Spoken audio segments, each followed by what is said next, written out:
It is, there is some opportunity right now. We've seen it develop with President Rouhani, who's come in replacing Ahmadinejad.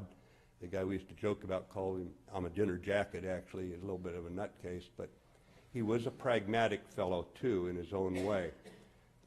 He was a danger, and I'm not sure how much freedom President Rouhani, who was allowed to run, as you know, by the Supreme Leader, how much freedom he has to maneuver diplomatically. He is not a reformist himself. People are saying I don't believe he is. He was elected with the reformist vote, and certainly we should engage. I'm absolutely convinced we should diplomatically engage, but I would have very modest expectations.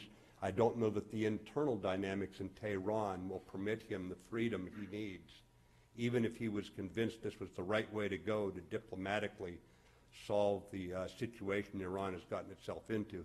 I'm not sure he'd be given the freedom to go that direction. The Iranians are fomenting, I would call it mayhem and mischief across the region, but even beyond. From Thailand to Bulgaria. Believe it or not, I've seen the intelligence. I thought not even the Iranians would be dumb enough to try to set off a bomb in Washington, D.C. In fact, but for one mistake, they would have succeeded in killing the Saudi ambassador less than 2 miles from the White House. They made one fundamental mistake. It was not a rogue intelligence agent who did this.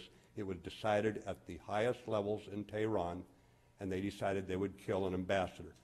Now, ambassadors are men and women of peace, but it's a reminder of just how roughshod this country can be when it comes to international norms, that they would even consider doing something like that.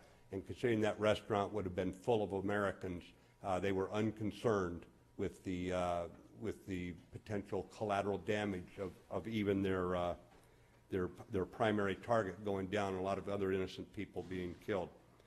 But if Assad falls, that'll be the biggest strategic setback for Iran in the last 25 years. So you can understand why they are fully supporting Assad and why they're not going to pull back. Economic sanctions will not stop them. This is going to be a very challenging situation.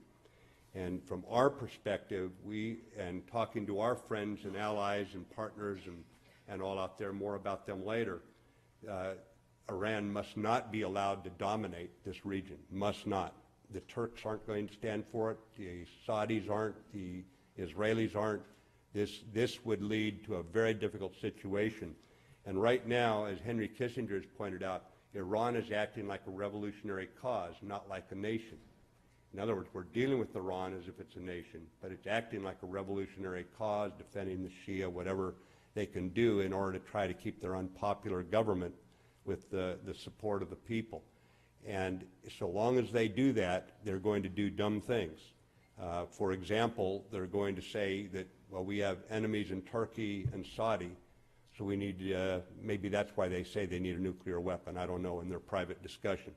The problem is if they develop a nuclear weapon, then they're going to have two countries that don't like them right now, but don't have nukes, and those two countries will get nukes. I guarantee you, if Iran gets a nuke, Saudi and Turkey will get nukes. They're not going to stay unarmed. So proliferation will go on, and now Iran will be in worse shape because they'll have enemies out there, adversaries who are nuclear armed. So they're actually doing things that is not even logical in this regard.